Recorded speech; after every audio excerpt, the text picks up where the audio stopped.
Hello, my name is Chris Nichols. I wanted to welcome everyone to tonight's presentation. We have the privilege of this evening of having Tracy Phillips from Colorado CPACE. I'd like to go through our introduction as we do each time and give you a little lowdown on who Boulder Colorado Renewable Energy Society is and go from there. So to kick things off, let me get it going here.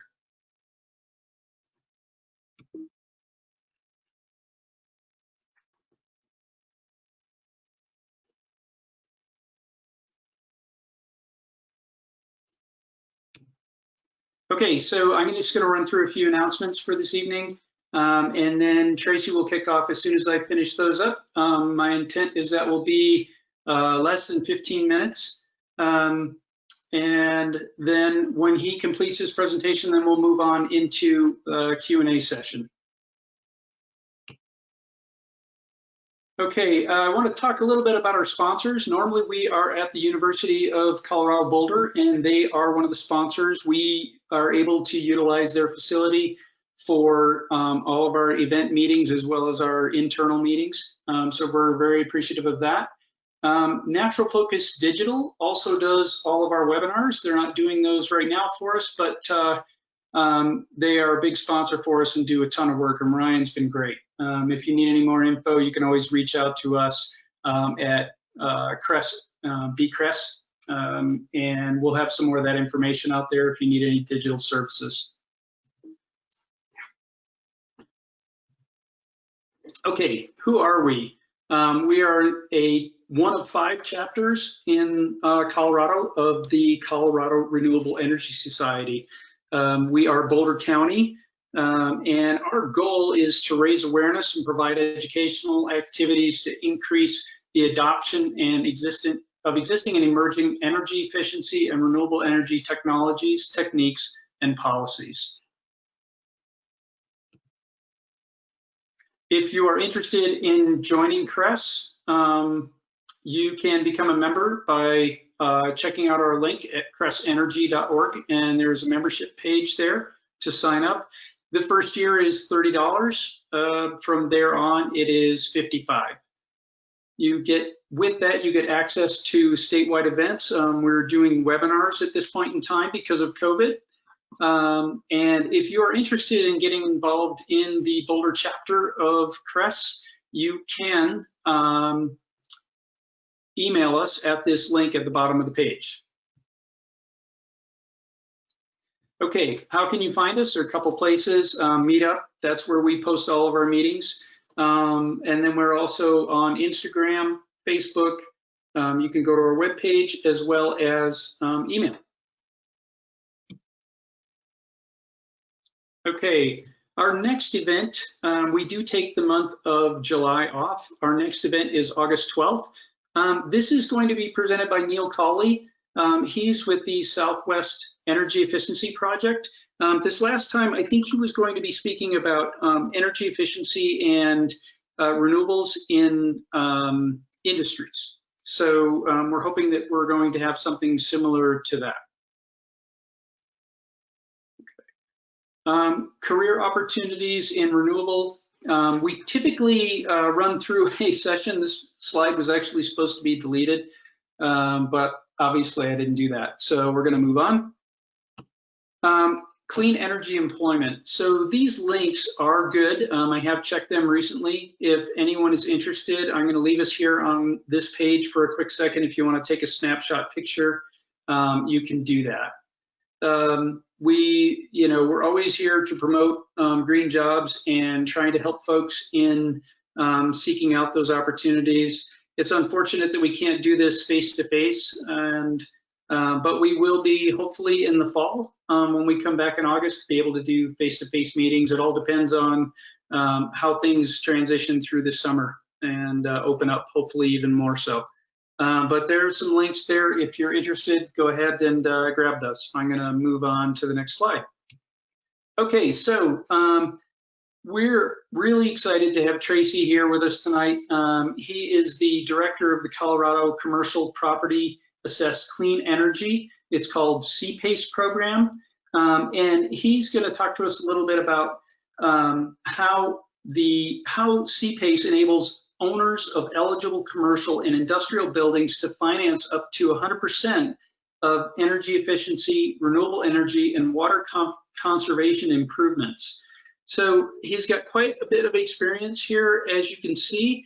I'll run through it real quick for you if your video is not working well.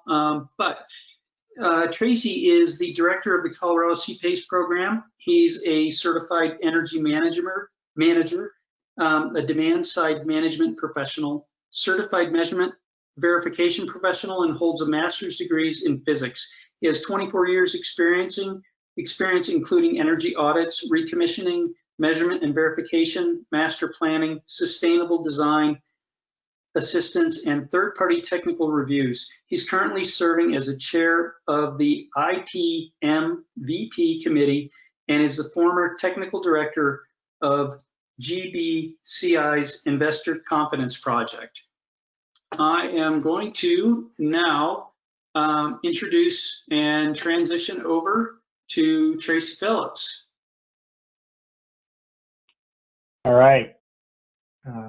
Wait for your, there we go.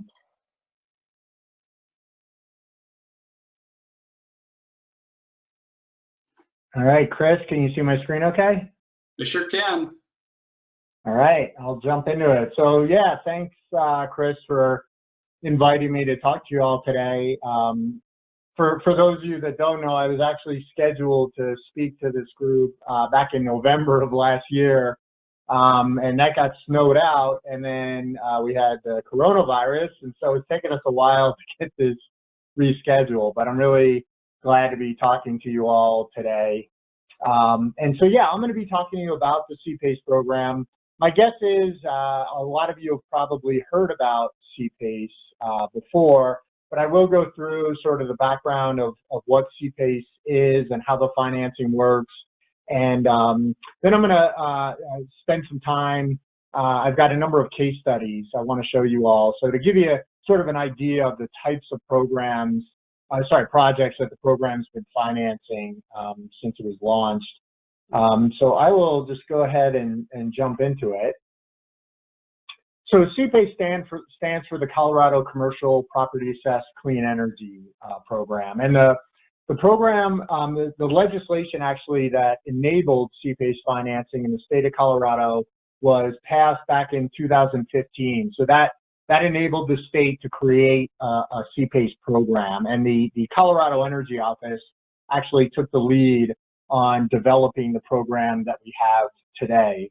The program is designed to help finance energy efficiency, renewable energy, and water conservation projects. And I'll talk more about that.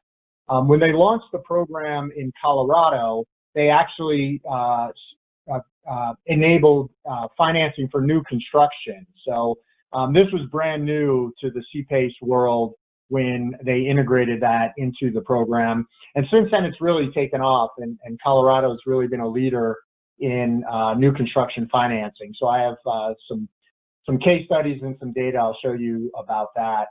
A little bit more about the background of the program. So when the legislation was passed, it essentially created a district, this new energy improvement district is what it's called. And it's a statewide district, meaning that the program is the same wherever you go throughout the state. There are many other PACE programs across the country, but they vary. There's not many that are statewide. So we're one of a handful of statewide programs. We are statewide, but each county needs to opt into the program before we can start financing projects in that county. So part of my role as the director, I engage with a lot of counties across the state and talk to the county commissioners and treasurers and other county representatives to work with them so they get comfortable with CPACE and hopefully bring them on board. And I have a slide I'll show you sort of where we're at on that front. The other thing I want to mention is the program is completely financed through private capital. So all of the projects and the program itself are financed by banks, credit unions, other financial organizations There's no state money, there's no tax money, there's no bonds, no grants, no other sources of funding except for private capital. So that's fairly attractive to a lot of these counties as well. And the program is overseen at a very high level by a board of volunteers. There are 7 folks on that board, the NEID board. They're all appointed by the governor. Jeffrey King, who's with the Colorado Energy Office, he's the chair of that board. And the other folks that make up the board are representatives from different parts of the industry, like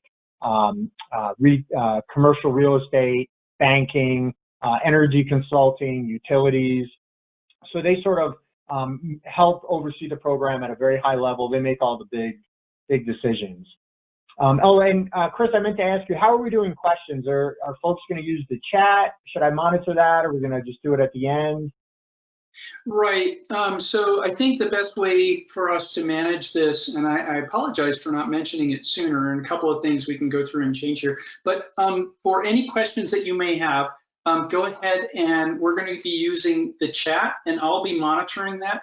And what I'll do is I will go ahead and read those questions to you. Okay, Chris, that's good. So just interrupt me, Chris, when a question comes in, if I don't see it, and I'll pause and we can answer it so it's in the flow of the presentation. Well, okay. Yeah, and typically how we do it with the webinars, it's a little bit different than what we've done previously. You know, when we do these in-house and are in the same room together, you know, people typically interrupt and ask questions along the way. In this session, what we'll probably do is wait till the end. That's fine. Okay, either way, Chris. Yep, that works for me. Okay, all right, great. I'll continue. Yeah. So what is CPACE? So CPACE financing was designed to be different than traditional financing. It's really intended to offer building owners and developers a different way to finance their projects. So it has some unique features to it, and in many cases it can be a great fit, or maybe even the only fit. But it's not intended to replace, you know, traditional financing or self-funded projects or anything like that. It's just a different option. But these are the 3 pieces that really make CPACE different than other sources of financing. So that first bullet, it's 100% financing. So a lot of owners will say, you know, looks like great opportunities that you identified in my building, but I don't have the money to do this. And so 100% financing, the CPACE can finance all of the hard costs and all of the soft costs, and I'll talk more about that.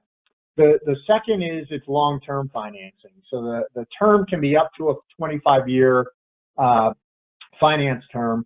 The only limit there is the effective useful life of the equipment. Essentially, you can't finance something longer than it's going to last. So if you have multiple improvements for a building, we'll look at a weighted average of all that, those improvements, and that'll determine the maximum finance term. So, you know, if it's just something like a roof or solar PV, those have 25-year life expectancies, so you could finance it out that long. If it's more, excuse me, like HVAC, lighting, combined with solar, roof, new windows, whatever, it could be more like a 20-year finance term, but it's still very different than a traditional loan, say 5 or 7 years.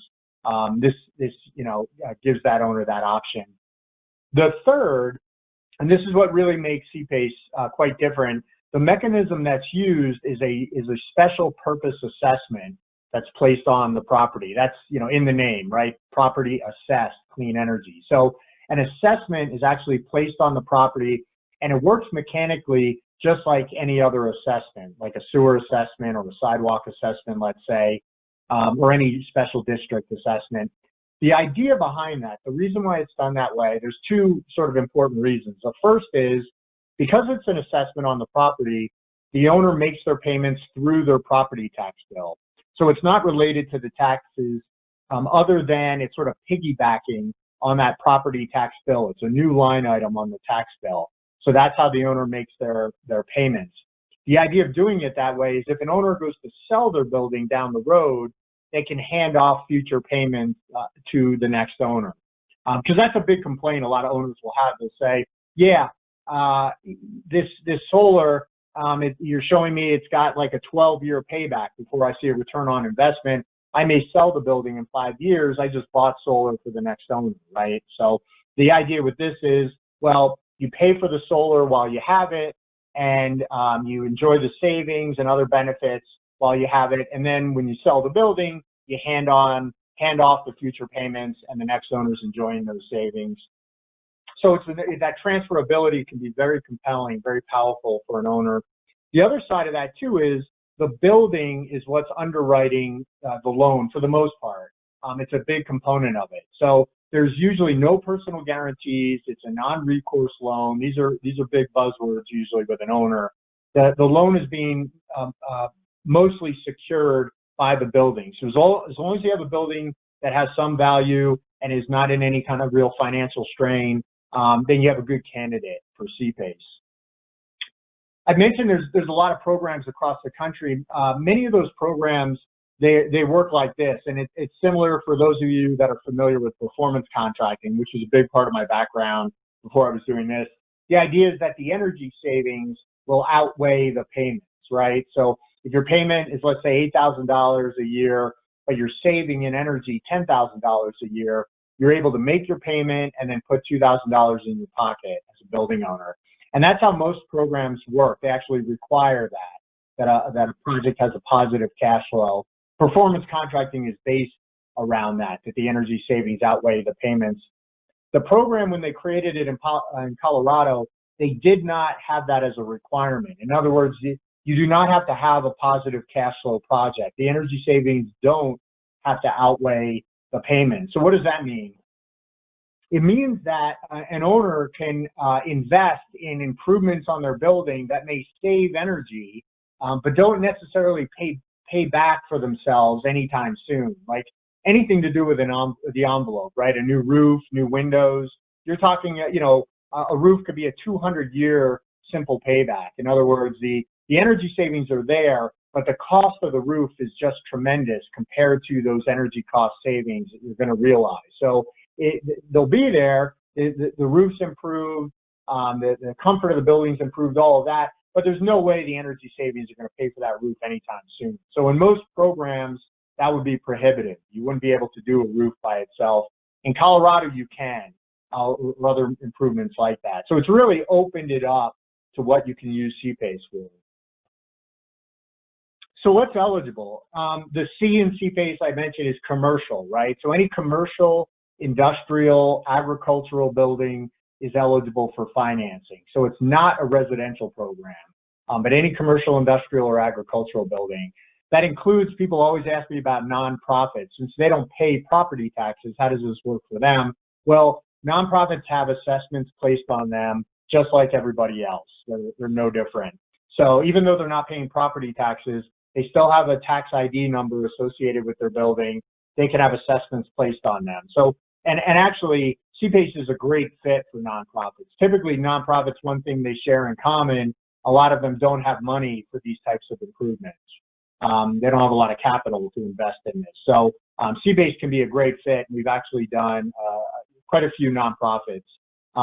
Multifamily, if it's 5 or more units, it's considered commercial multifamily. So if you have, let's say, an apartment complex, that would be eligible for CPACE financing.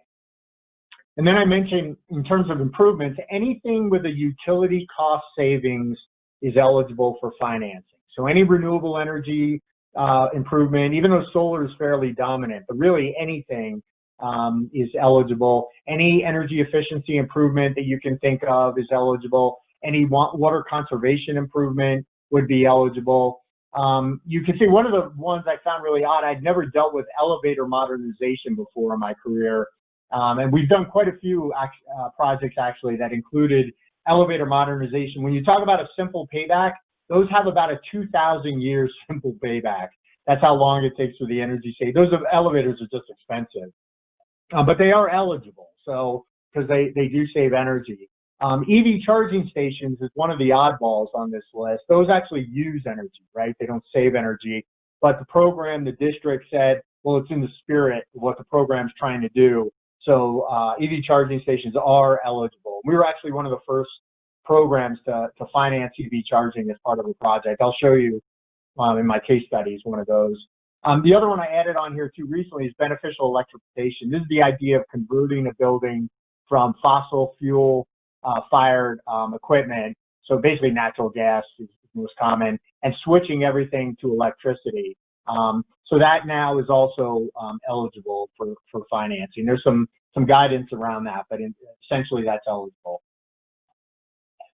Not only are the improvements themselves eligible and the hard costs, but any of the soft costs, anything related to the improvements is eligible for financing as well. So if you have to do an energy audit, let's say, or any kind of engineering work or architectural work or structural to support, let's say, a new solar PV system, or if you have to do asbestos abatement related to a boiler retrofit, any of those costs, anything that's related is eligible. So it can all be included in the financing. It's truly meant to be 100% financing.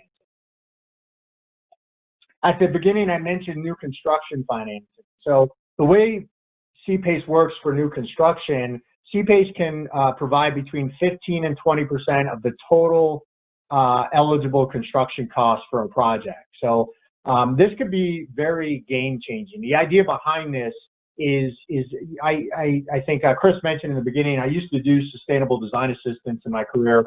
It was very frustrating because a lot of our ideas would get value engineered, and I have that in quotes, out of a project due to budget concerns. So the idea is that with CPACE, that no longer needs to happen, that you have the developer has the access to cheaper capital to include all those design features. In fact, they need to if they want to meet the metrics that they need to in order to qualify for the 15 to 20% financing.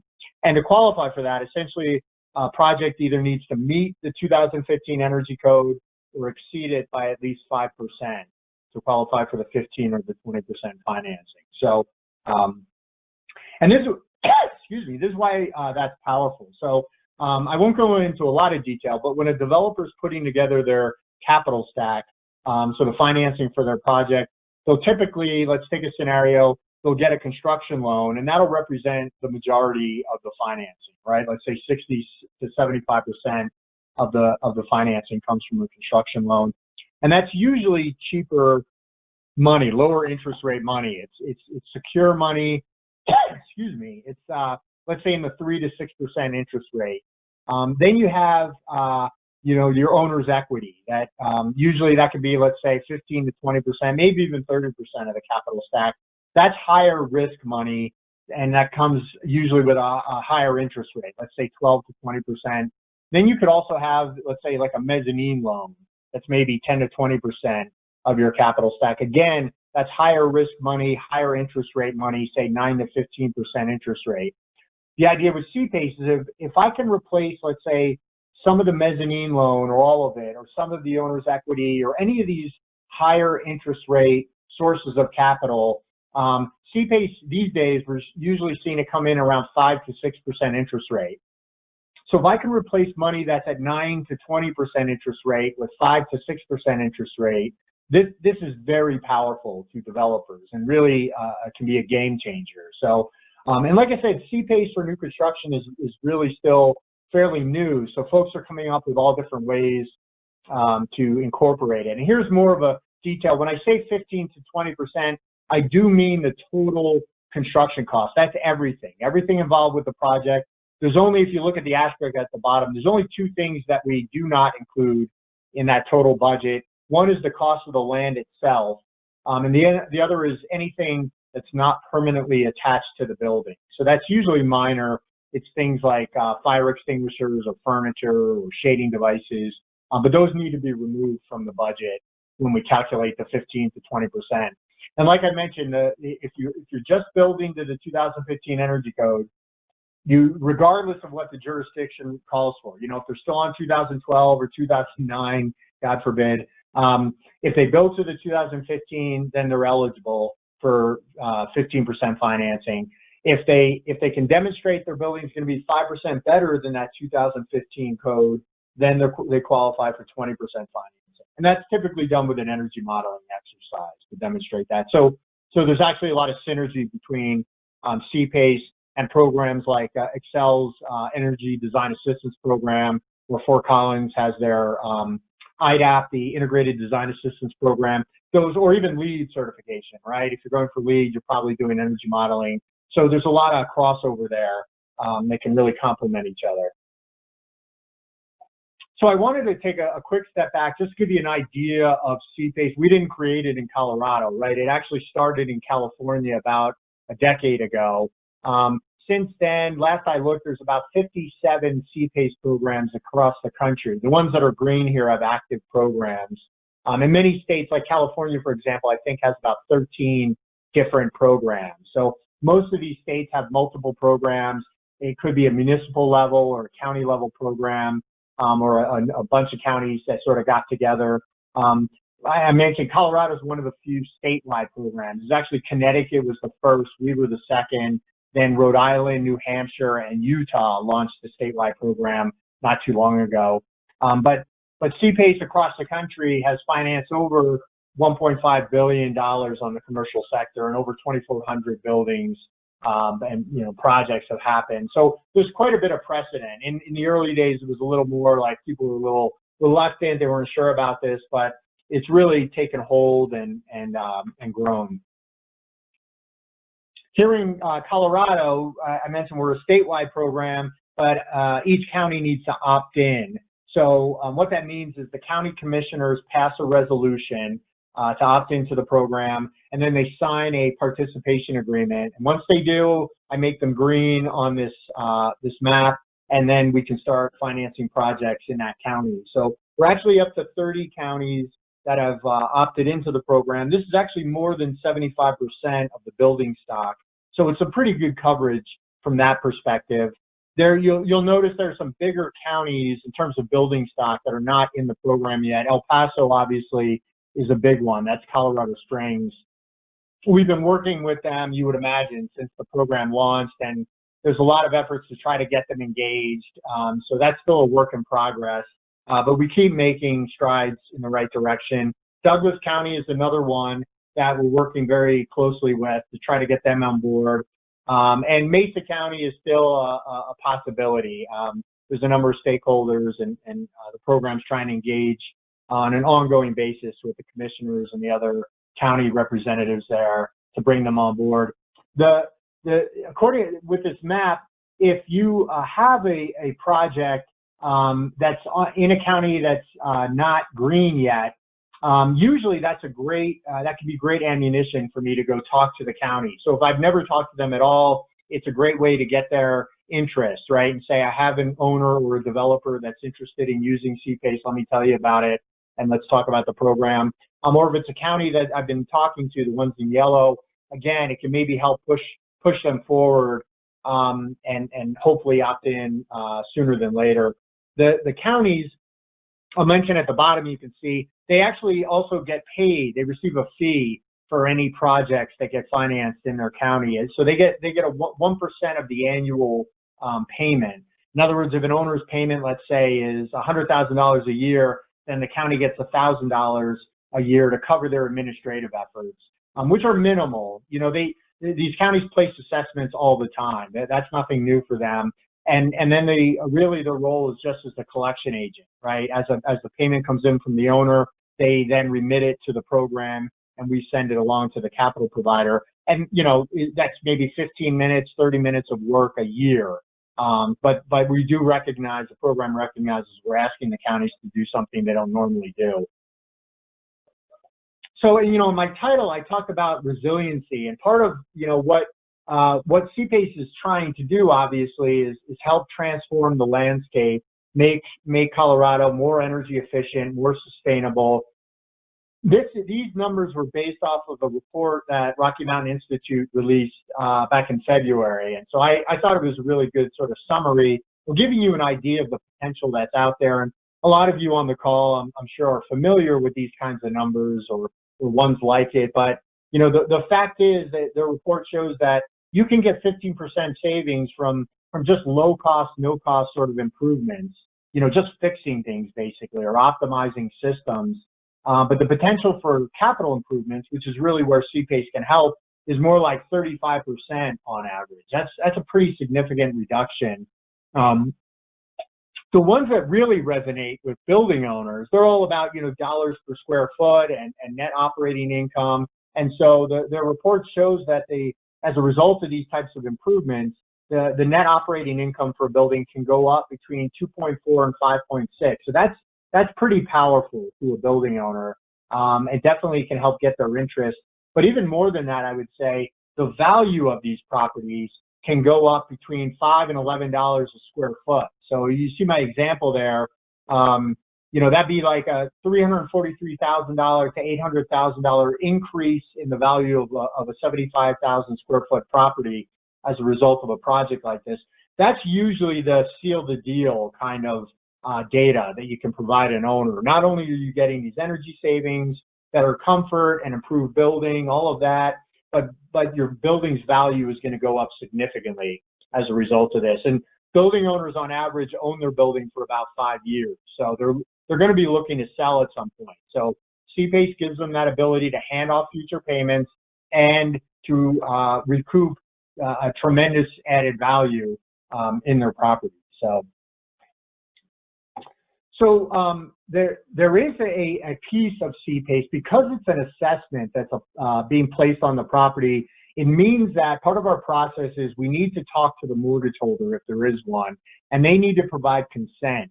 The assessment, like any assessment, takes priority ahead of the mortgage. So we need to get in writing a mortgage holder to provide consent. And you'd say to yourself, well, why would a mortgage holder ever do that? Well, the fact is, mortgage holders have a lot to gain from this type of financing. Sort of in the bottom half of my slide, you can see this is what resonates with mortgage holders. You can explain to them that, well, this project's going to result in a better NOI, net operating income.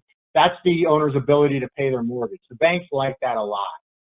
The second is, like I just said in the last slide, the building's value is going to increase as a result of this project, in many cases substantially. That's the bank's collateral, right? Again, the bank likes that a lot. They just, potentially inherited a property that's worth a lot more with no money being put into it, no 100% financing. And not to get too into the weeds here, but the mortgage holders, the banks are risk analysts. So they always ask, well, what happens in a default scenario? What if there's a foreclosure? What happens then? The important piece to explain to a bank there is CPACE is non-accelerating, meaning it doesn't come due in that scenario. It continues on just like it would if you sold the building. The payments just wait in arrears until somebody makes those up. So 1, 2, maybe 3 years worth of payments might need to eventually be made up in that scenario. Those payments, though, don't represent a significant amount compared to the value of the building. On average, it's about 0.3% of the building's value is 1 year's payment. So that's what the bank really is sitting behind. One, maybe 2, maybe 3 years worth of payments in a default scenario.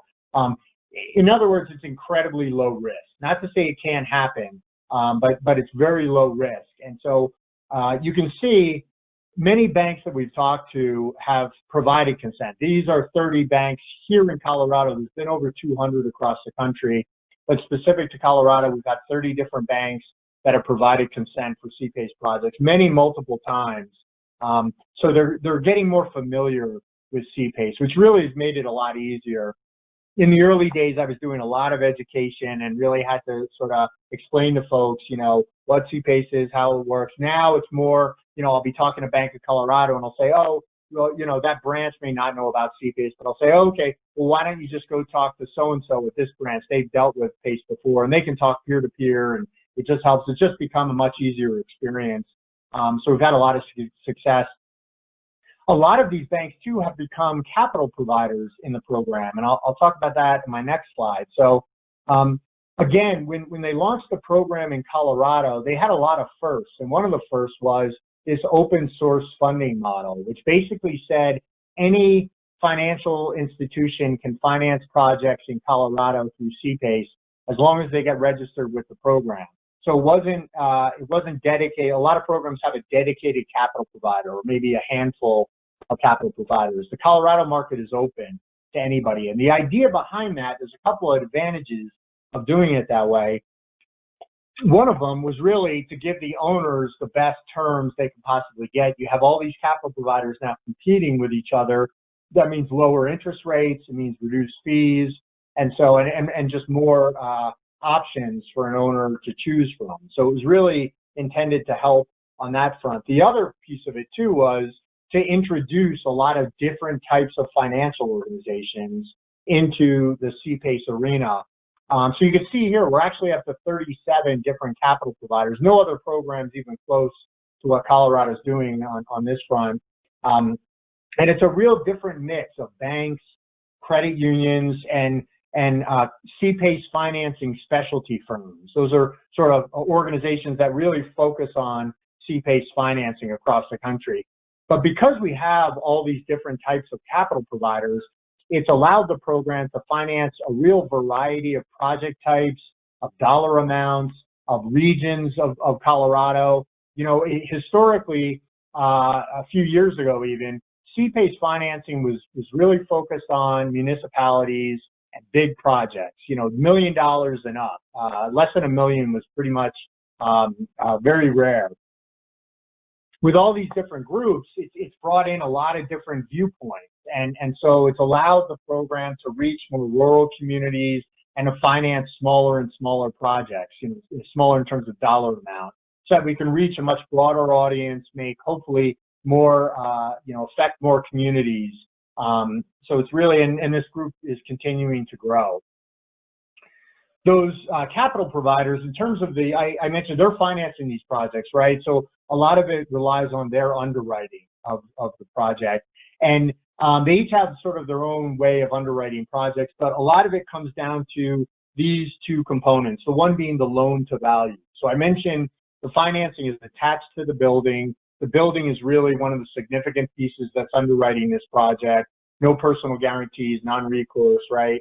So the building's value is an important piece, and how much debt that building has is an important piece. So usually what these capital providers want to see is an 80% or less in loan to value. That's what's the current mortgage versus what's the current value of the property. So in other words, let's say I had a $1 million building and it has an $800,000 mortgage on it. That's an 80% loan to value.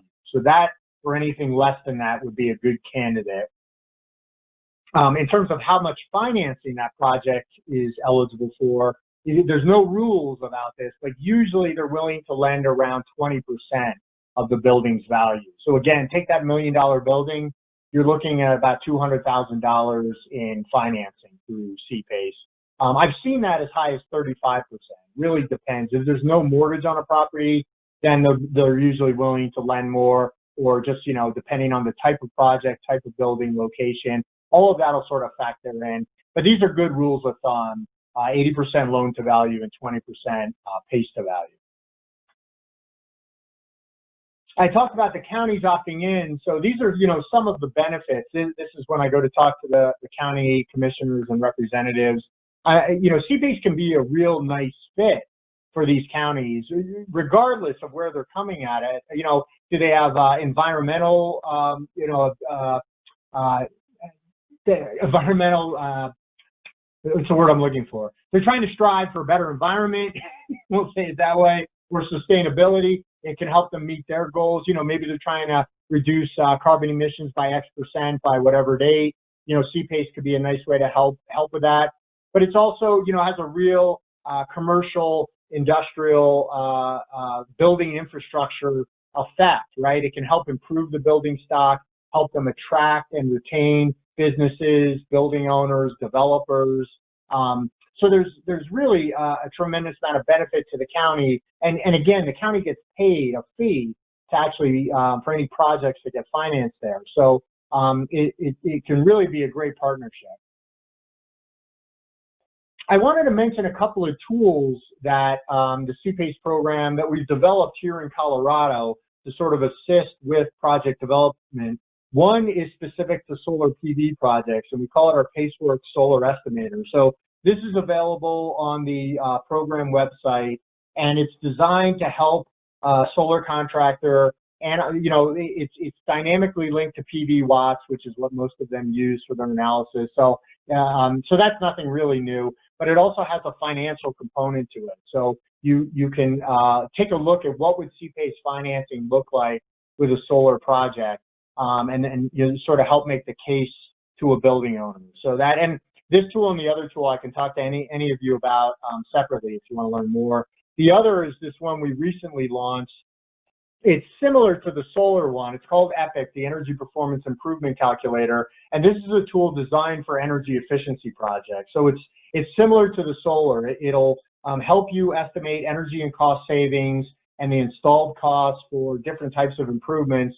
But really, the equally powerful piece is its financial evaluation. This tool, it'll help you evaluate for CPACE financing, but it's actually intended for even a broader market. So you can look at traditional financing or self-financing or whatever. But this is another tool we've been introducing to the marketplace. We're hoping in particular that small and medium buildings are one of the hardest markets to penetrate for improvements or financing or anything else. So we're really hoping this tool is going to help with some of that outreach to those more rural communities and smaller projects. So here's what the program's done to date in the state of Colorado. So you can see on the left there, those are sort of the different types of projects by dollars financed. And you can see, like I mentioned, new construction is really, even though it's fairly new to the market, it's really made a name for itself. But there's been a lot of money invested in those new construction projects. Comprehensive sort of projects, multiple energy efficiency projects are 42%, so that's pretty dominant. The one on the right are by number of projects. So you can see, again, energy efficiency, multiple measure projects are really about half of the projects that the program finances. About 20% are a mix of solar and energy efficiency improvements. About 12% are just solar, nothing else. And in terms of number of projects, about 20% new construction. You can see the median project size is about 568,000. So projects have ranged. Actually, I'll go to my next slide. The second bullet, projects here in Colorado, we've seen anywhere from $60,000, that's been our smallest, up to $7.1 million.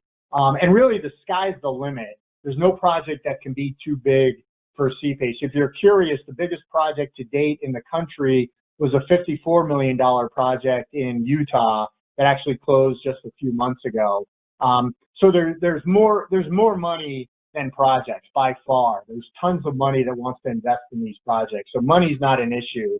It's getting projects sort of developed that's originated. That's the challenge. But here in Colorado, we've financed 67 projects to date, just over 66 million in financing. So you can see that's an average, like I said, just under $1 million, but the median's more like 563,000. We've done 13 new construction projects here in Colorado. So again, we're sort of leading the market on that front. And I already talked about the counties. We've got, actually, it's more like over 240 contractors registered with the program from all different disciplines: solar, lighting, mechanical, roofing.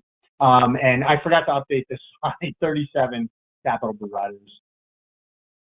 So now I'm going to take a few minutes to show you some case studies. So this was actually the very first project that the program financed. This was in Boulder, and this was they had multiple tenants, all different types of tenants, and they wanted to do a roof replacement, a new solar PV system, and a lighting retrofit. And that's usually a nice combination, those three. In this case, I like to keep this one, even though it was a while ago, because it points out a few things. One was, so yeah, they financed the 100 kW solar PV system and the lighting retrofit through CPACE. The owner actually financed the roof replacement separately. So an owner can always mix and match like that, and they had their own reasons for doing that. But you can, you don't have to finance everything through CPACE, even though it's eligible. The other piece of this one, I mentioned there's 7 tenants. One of them was a grow facility, so they were growing cannabis. Anything to do with cannabis is not eligible for financing through CPACE. So for this project, we actually carved them out of the project. The solar was included for the 6 of the 7 tenants. The lighting retrofit was done on 6 of the 7 tenants. So they were sort of excluded from the project. That's how we sort of worked around it that way. But I like to make that point about cannabis not being eligible, even though I wish it was, but it just can't do it. This was, in terms of building size, it used to be, like I said, when $1 million and up was the project finance amount, you're usually talking about bigger buildings, 10,000 square feet and larger. With the market that we have here in Colorado and the different types of capital providers, building size really is not an issue anymore. And this was one of the first smaller buildings. This is a dry cleaners in Lafayette. It's actually my dry cleaners, John's Cleaners. And they did a 46 kilowatt solar PV system, about $125,000 that they financed. And it's only, you could see they didn't have a lot of room on their roof, but they had a lot of land they weren't using. So they did a ground mount system for most of it. And so it was a really nice project. The other thing, CPACE financing is just like any other kind of financing, meaning the owners still get all the tax credits, all the incentives from the utility. So in this case, the owners got, the investment tax credit, the maker's depreciation. Excel has their solar rewards incentive program, so they got those incentives. And then Boulder County actually has their Energy Smart program, so they also received incentive money from the county. So all those positive cash flows still go to the owner just like they normally would. This was one of the first cash flow negative projects that we financed. Like I said, most programs require a positive cash flow. In Colorado, they don't have that stipulation, so nobody had really had experience with a negative cash flow project. This is another Boulder project, room 214, and this building was in really bad shape. They had a rooftop unit that was really on its last legs. They couldn't keep the building comfortable anymore. They really needed to replace it. The roof was leaking. So they had these fairly expensive capital improvements they needed to do, and the owners really didn't have the money to do it. So CPACE, 100% financing, finance it long term, this really resonated with them. But these owners, they did what a lot of owners do when they learn about CPACE, which is they say, well, what else is on my bucket list? Since I have this money that I'm eligible for, what else can I do or I've wanted to do? So, and that's what they did. They said, I'm replacing the roof. Well, that's the perfect time to install solar. So they did a 16 kW solar PV system as well. You can see it on the next slide in the top there. They even said, well, we've always wanted to do EV charging stations. So they did. This was the first project where we financed EV charging. There's the 3 stations there. So that was included. So it can be a real, take a negative situation for a building owner, these improvements you got to need, these things that are failing, and turn it into a real positive. So and we're seeing a lot of projects do that. In terms of smaller projects, at least in the CPACE world, this was the first small project that we did. So like I said, historically, it was really big dollar projects for the most part. And we were, as we got more banks on board, we were able to get smaller and smaller. And this was Steve Ella. He's an organic farmer in Paonia, out on the western slope. And Steve did a 26 kilowatt solar PV system, about a $60,000 project. So this was our first small project, which was really exciting because it sort of was, proof that the program could finance smaller projects, more remote projects. So it was a real great success. In terms of larger projects, this is the largest one we've done in Colorado so far, the Fiddler's Green project. So these are 2 sister office buildings. Again, the owner had a need. The 10 rooftop units were dying.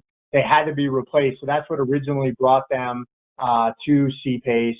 But then they said, what else do we need to do? So they hadn't done all the lighting yet, so they included some lighting retrofit. They did water efficiency. They replaced all the plumbing fixtures and actually did a smart irrigation system outside. They replaced all the controls and actually included, I used to recommend this all the time back in my consulting days, a FDD or fault detection and diagnostic system, which is sort of like a continuous monitoring system that overlays on top of the building automation. And it was always a hard sell for me, but with CPACE, it was much easier, right? Just to include those costs, it made it a much easier sell. This owner also included, they were going for LEED certification, LEED for existing buildings. And it was actually like a $90,000 price tag to get that certification done. And those costs were also rolled into the CPACE financing, that certification effort. So you can really include a lot, and that's what this owner did. This was one of our first new construction projects, and this was the Mayfly Outdoors headquarters building. So this is out in Montrose, and David and Doug Dragoo, who own Mayfly, they wanted to build a new manufacturing facility and headquarter office. They ended up using $1 million in CPACE to help finance their project. And you can see when David showed me around, he was so excited. The financing really helped them push the envelope for this project in terms of high efficiency equipment. They have all different types of windows and daylighting strategies. They have de-stratification fans, heat recovery, fast closing doors, all these really neat improvements that they were able to, or design features, I should say, they were able to include in the project. This was another one. This is actually the very first new construction project that was ever financed, and this is a micro apartment and retail down in Denver, and they used $2.8 million in financing. And again, similar story, right? It allowed them to do a lot of really innovative and neat different types of HVAC equipment and condensing boilers, and they included solar. This project too, I like to leave it on because they used CPACE for the financing. Once the building was built, they paid off the CPACE loan. So that's always an option for a project down the road, right, for an owner to pay it off. So that's, and we've seen that on a number of new construction projects. That's what they like to do. When they go for their more permanent financing, they take CPACE out of the picture just like they do the construction loan or anything else. So there's a lot of ways to use CPACE. We've also seen a lot of folks now using CPACE multiple times. So Stu Ogilvie, he's with Ogilvie Properties, and he basically, buys buildings, fixes them up, and then looks to sell them in a few years. So CPACE is a perfect fit for him. He's actually done 4 projects to date. He has a couple more in the works now. So we're seeing more and more of this, folks, once they get exposed to CPACE, using it again and again and again. This is just one project he did, about a $626,000 project that, again, very similar story, new controls, variable frequency drives on the air handlers. They replaced the roof. They did a lighting retrofit. So we're also seeing a lot of capital providers, especially the local banks, which they never could finance CPACE projects in the country before because it was sort of a closed market. With it being open in Colorado, a lot of banks that are now exposed to it have really seen it as an opportunity. And this is an example. A&B Bank has actually financed 6 projects through the program to date. So a lot of these banks are really getting on board and financing multiple projects. We're also seeing a lot of gut rehab projects. So this is a terrific use of CPACE. And here's an example. This is the Vasa Fitness project. So they used about $1.7 million in financing. This was a big box retail that had gone under, and they totally did a gut rehab and made it into this amazing gym. And so you could see sort of the shots, the indoor lap pool and the exercise equipment and massage rooms and all of that. So really, we've seen more and more of these gut rehab projects, which are really a fantastic use of CPACE. I also mentioned nonprofits. So here's an example. This is the Forney Museum down in Denver. And, in the CPACE world, they wanted to do a lighting retrofit. It was a $62,000 project. That's not, a lot of money in the CPACE world. And lighting, if there's ever an improvement that pays for itself quickly, it's usually a lighting retrofit. So it's usually a no-brainer for a building owner for that type of investment. But even that, given that, the Forney Museum just didn't have the money to finance this project. So CPACE was a terrific fit for them. So that's how they did that. If you've never been to this museum, you should check it out. It's all sort of classic, antique cars and trains and motorcycles. It's a really neat museum. The other, on the new construction front, we're seeing a lot of hospitality, a lot of hotels using CPACE financing. I think 4 of the 13 projects that have been financed on the new construction front have been hotels, and we have quite a few more in the works right now. This is an example of one. This is a $1.1 million hotel that was financed. And again, it's really nice because they usually have their design sort of set, some of these bigger chains, but this has allowed them to sort of push the envelope and include, different variations in their design that maybe they wouldn't normally do. So it's a great trend that's happening. Okay, so I think I'm just about towards the end here. I have a few slides left. So just sort of wrap up, the idea with CPACE, the three things you should remember that make it different is the 100% financing, no out-of-pocket, the long-term financing, and the fact that the financing obligation is transferable, that you can hand off the payments to a future owner. Those are really the key differences between CPACE and other financing that can make it very attractive to a building owner.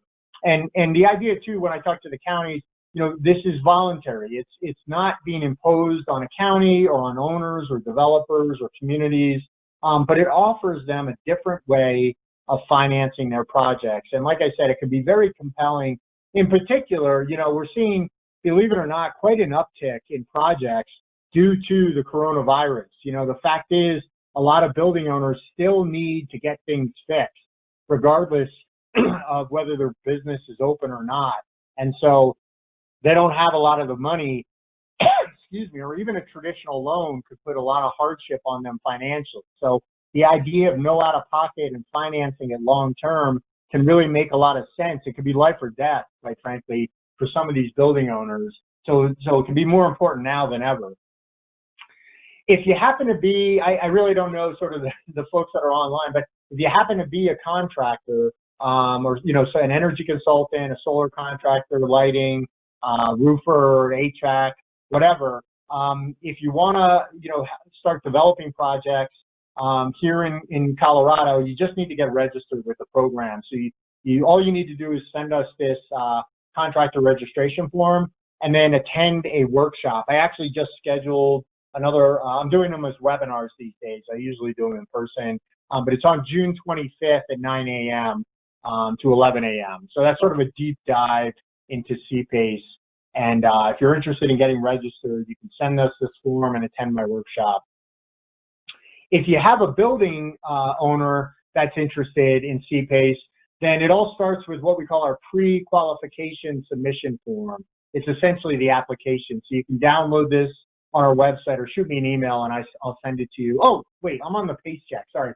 Before you get to the pre-qualification submission form, we can do a quick pre-screening of any building. So all we need to do that is the address of the building. So if you shoot me an email with an address, we'll do a quick check and see, is the property eligible and is it a good candidate? A lot of the data might not be all up to date, but we can find out, what was the last assessed or appraised value of the property? What's the mortgage on the property? It'll give us a sense of, is this a good candidate? How much financing are they potentially eligible for? So, if you have somebody kicking the tires and they want to see if they're a candidate, this is one way to get it started. What I was saying was, when they're ready to start the process, they would submit this pre-qualification submission form. And it doesn't take an owner very long to fill it out. It's like 10 minutes, but it's just general information about the building, the current mortgage and assessed or appraised value, and then just a general idea of the scope of work. It doesn't even have to be that well defined yet, but just so we have some idea of what type of project we're dealing with.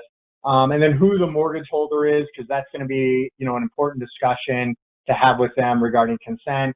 And if they have already selected a contractor or contractors and a capital provider for their project, we want to know who that is as well. Usually when we get this, we'll do, again, a quick pre-screen, and then we like to schedule a kickoff call, like a 30-minute call with the owner and anybody else involved, just to talk about the process and answer questions and get things going.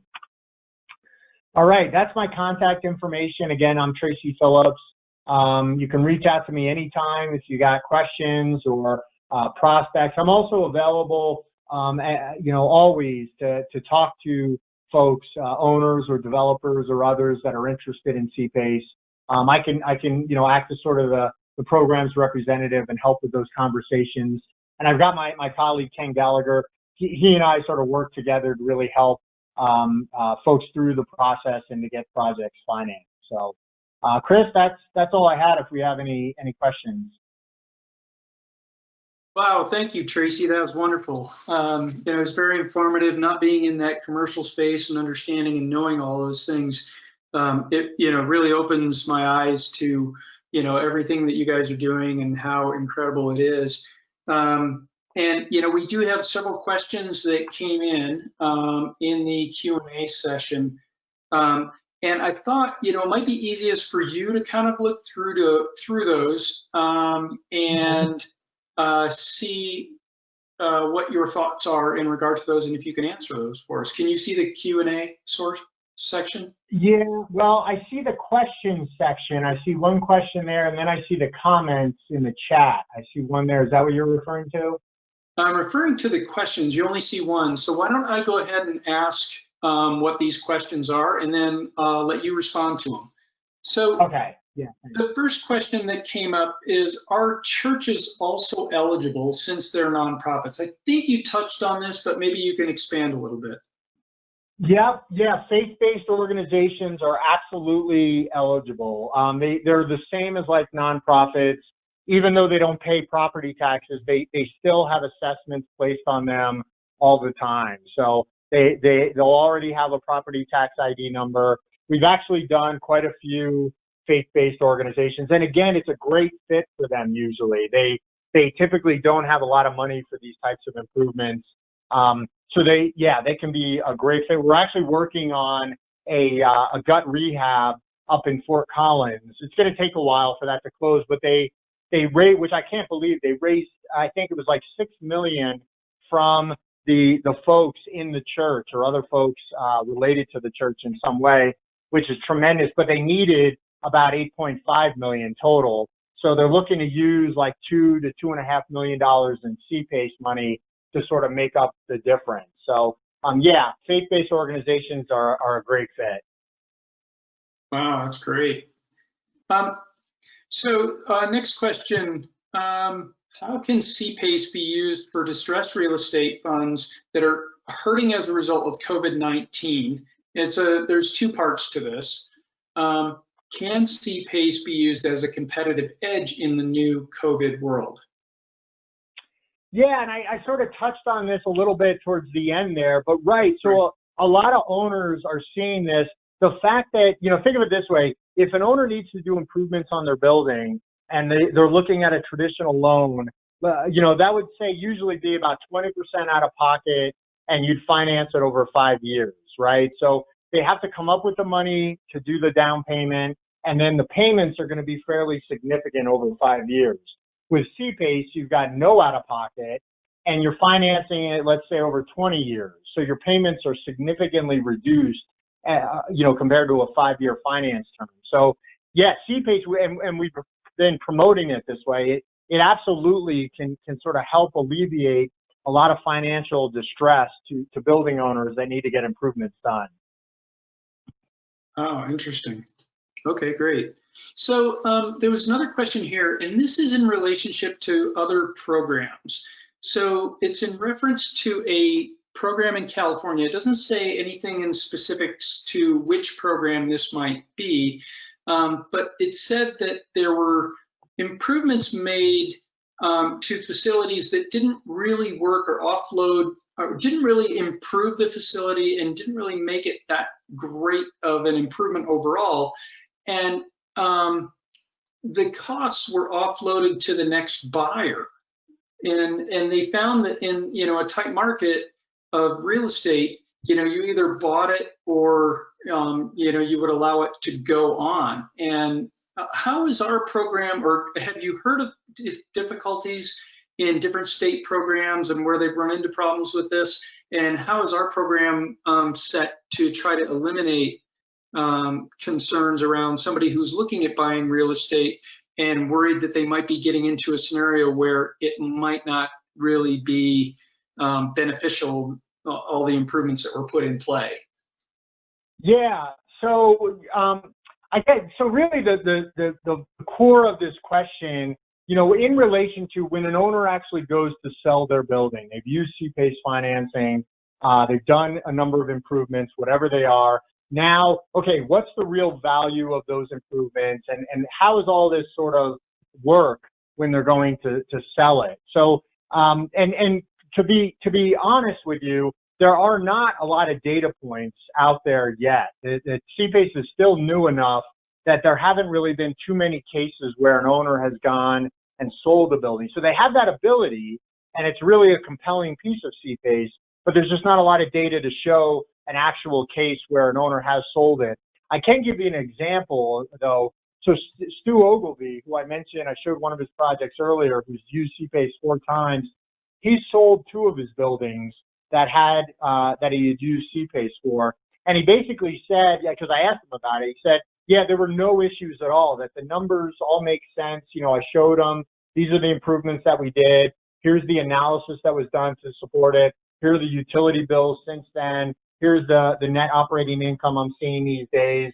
And so he said it was really a no-brainer that in that type of transaction, everything made sense to everyone. But it is, at the end of the day, a negotiation, right? Whenever you're selling something, there's a negotiation. So, will an owner or a potential buyer say, I want you to pay off the CPACE assessment?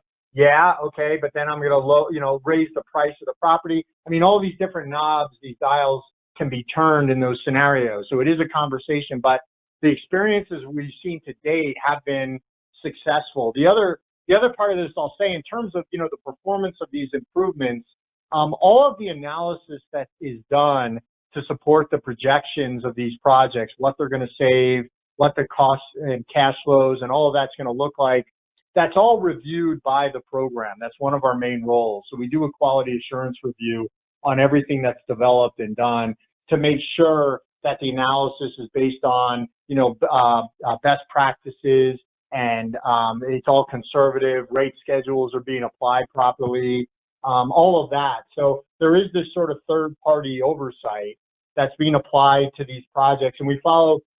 You mentioned in the very beginning, I was my prior life, I was the director of the Investor Confidence Project, the technical director, and that program was developed by the Environmental Defense Fund. It was designed to help projects get developed the right way from all through the life cycle: baselining, savings calculations, commissioning, operations and maintenance and monitoring, and measurement verification.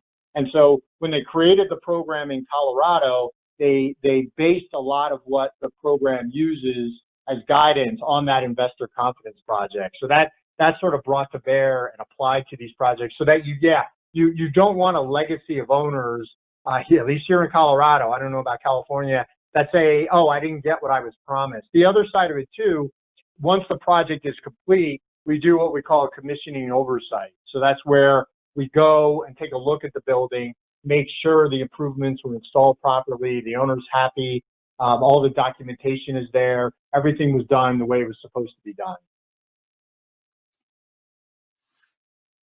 Great, thank you. The next question comes in from KM.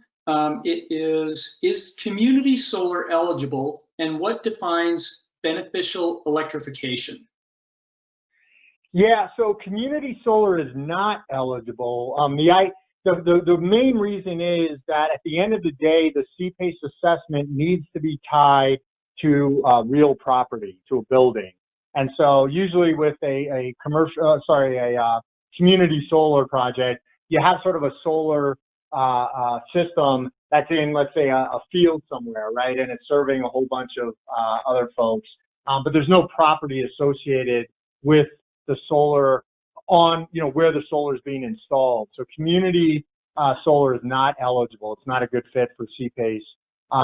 Beneficial electrification is the idea of converting a building to all electric. So say you have a gas-fired boiler or a gas domestic hot water heater. You replace all that equipment. Let's say you do all electric heat pumps throughout the building and get rid of the boiler and all of that. So you're converting everything to electricity. It's, in the same spirit of what EV charging stations and cars, trying to get us off of that fossil fuel type of, utility.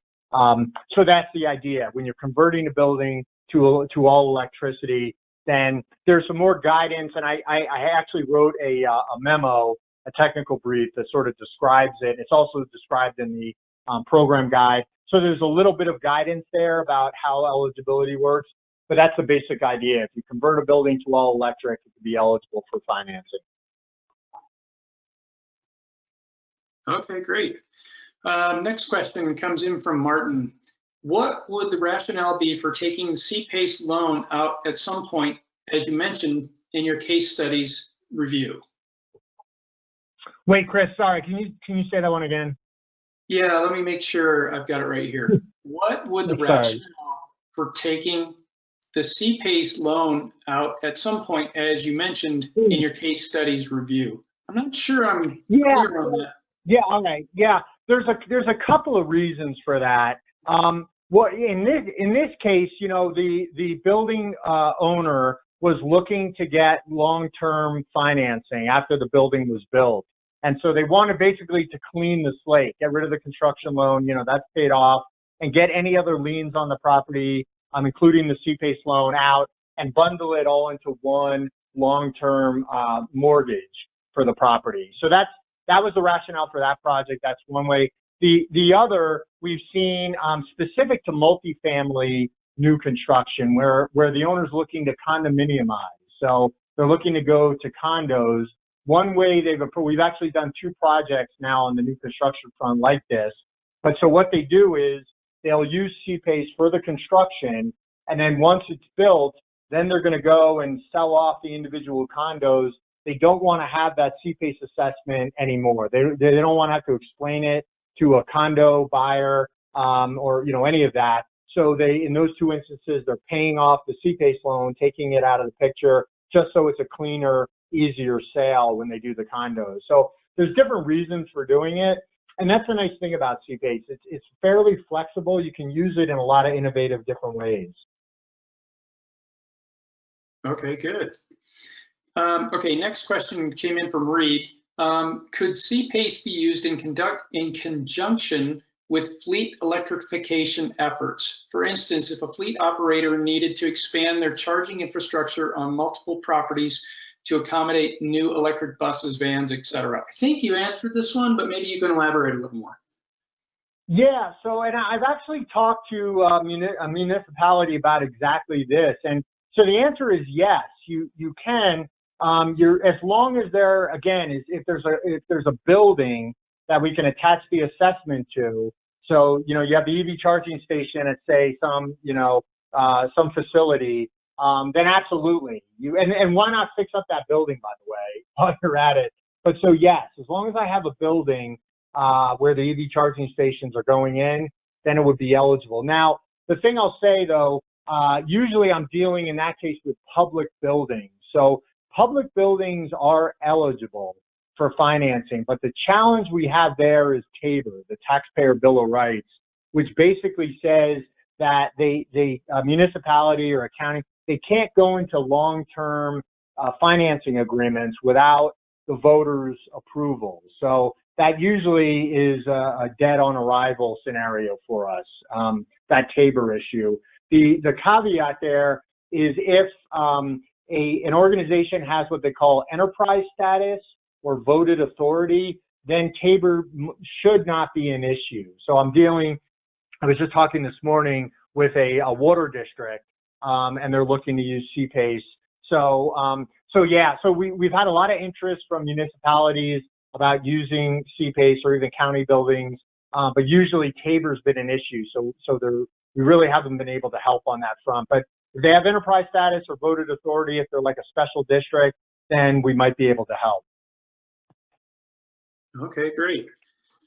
Next question. Can I use CPACE for retroactive financing on an efficiency project? And if so, are there any timelines?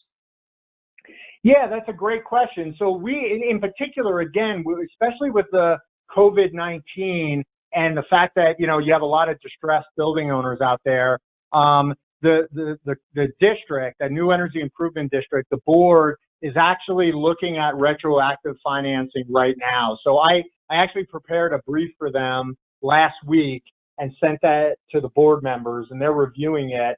I did an evaluation of other programs. There's about 11 of them that I could find across the country that offer retroactive financing. I looked at what they're doing to sort of give these the board members an idea of what they might consider. Most programs I see it's usually a 3-year window. So, a project that was done within the last 3 years is eligible. Some of them are 2 years. But so it'll most likely be somewhere in there, 2 to 3 years look back period. And then the finance term, the maximum term, would be based off of the effective useful life that's left in the equipment. So, if the equipment had a 20-year life, you did this project 2 years ago, you could finance it for 18 years. That would be the idea. And then the technical requirements for most programs I saw, it's the same as for a regular project. So it would still require, an energy audit, energy analysis, all of that. But so they're considering that right now. I'm hoping they'll have an answer to me soon. I'll be sure to issue a press release, hopefully, that retroactive financing is going to be available in Colorado. But it'll be probably a couple weeks before I know that.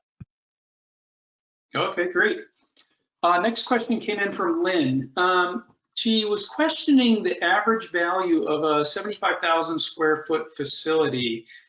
She said it's not that much of seeing that, you had a $350,000 to $800,000 savings in it. What's that overall percentage you're seeing there? And how are you valuing those types of facilities?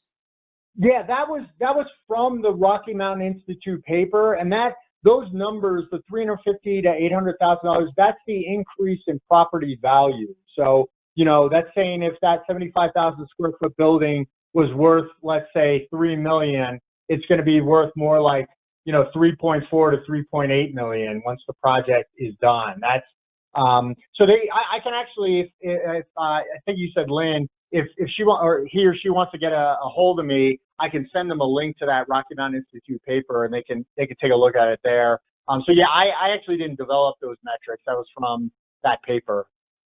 Okay. You mentioned that one of the facilities that you worked on, I believe it was one of the ones here in Boulder, had a unit that was manufacturing or growing pot plants, and that wasn't eligible for your financing project. Why is that the case? And can you explain a little more? Is there any movement toward trying to be able to support these facilities?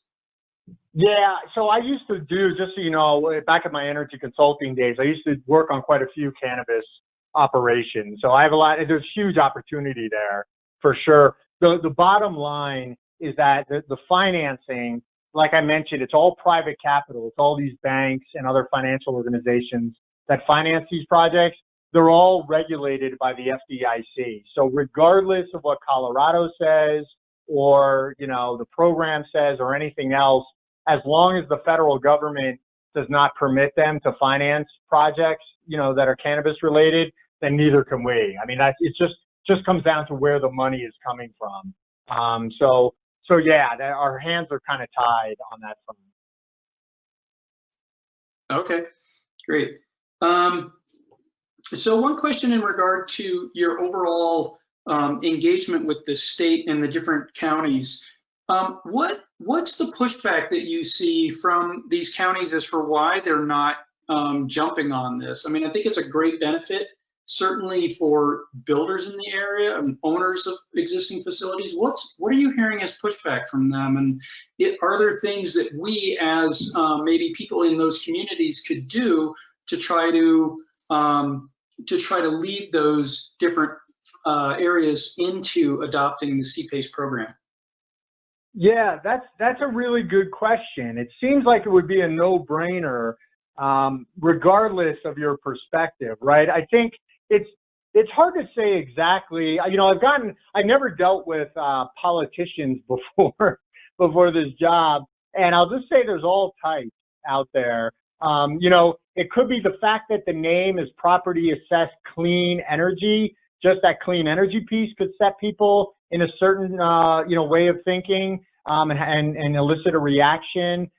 You're right. There's really not a lot of great arguments. I like to point out that, regardless of how you feel about environment or sustainability, the CPACE was started in California, and Arnold Schwarzenegger was the governor that signed the legislation, of all people, to enable CPACE in the state of California. And he's as big a Republican as I know. So that's where it all began. But none, regardless, usually counties, it could be, just they have their own thoughts about, these types of projects. Part of it too is it does require a public-private partnership, right? We do need the county to place the assessment for us and to act as the collection agent on these projects. That's not a lot of effort, but even that, some folks just have a negative reaction to that. They say, well, this is private money, it should be all private. Why is the county involved at all? And actually the county's critical, right? The mechanism, the assessment is key to what makes CPACE different. So some of them just can't get past that thought, that this idea of a public-private partnerships happen all the time. So it always escapes me why they're so reluctant to go down this road, and can provide some tremendous benefits. But that's part of the reaction I get when I talk to these folks. And, there is some risk involved. It's very, very, very low risk. But, if a project does go into default, it's got this assessment attached to it, right? Now you're hoping somebody's going to buy this property, and the county could say, well, with the assessment on it, the CPACE assessment, it's that much less attractive. They don't account for the fact that, well, the value of the property has gone up significantly as a result of CPACE. So that should offset any, these fees that are going to need to be cured at some point. So the risk is tremendously low, but it is still there. And so that also will give counties a little bit of pause in some circumstances. So yeah, in my mind, it's a no-brainer. You've got all these tremendous benefits and a very tiny bit of risk, and a very small ask in terms of the county's time, to help with these projects. But there's all I can say, there's all types out there.